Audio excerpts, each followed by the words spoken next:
अस्सलाम वालेकुम YouTube family. मैं उम्मीद करता हूँ कि आप सब बाखैरियत होंगे। आज मैं आपके साथ अदरक लहसुन के पेस्ट की रेसिपी शेयर करूँगा।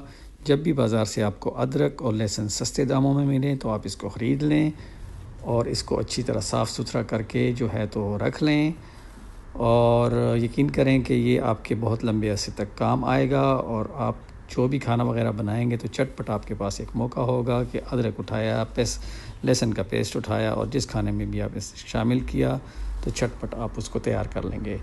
तो ये देखिए, अदरक के टुकड़े मैंने छोटे छोटे कर लिए हैं और इसको मैं मज़ीद छोटे करूँगा।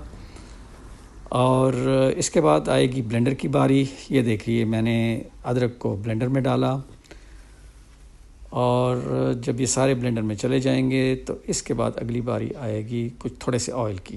ये देखिए, कुछ टुकड़े बड़े थे, मैंने इसको मज़ीद छोटे टुकड़ों में काट दिया और मैं लूँगा एक ऑयल का कप और इसको मैं डाल दूँगा ब्लेंडर में।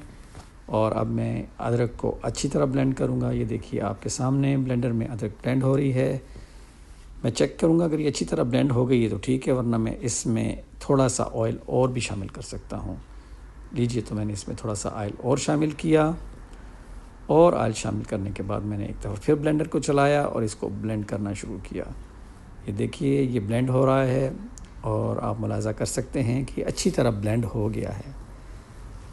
अब इसको मैं जब अच्छी तरह ब्लेंड हो गया तो अब मैं इसको एक जार में निकाल लूँगा। इसमें पानी बिल्कुल नहीं डालना। अगर आप पानी नहीं डालेंगे तो आप इसको 5-6 महीनों तक बड़े आराम से इस्तेमाल कर सकते हैं। अदरक के बाद अब मैं लूँगा लहसुन के जूए और लहसुन के जूओं को मैं डालूँगा ब्लेंडर में और इसका मैं पेस्ट बनाऊँगा। अगर आप चाहें तो अलग-अलग भी अदरक के पेस्ट को रख सकते हैं और आप चाहें तो लहसुन के जूओं का पेस्ट भी अलग रख सकते हैं, लेकिन मैं यहाँ दोनों को मिक्स कर लूँगा।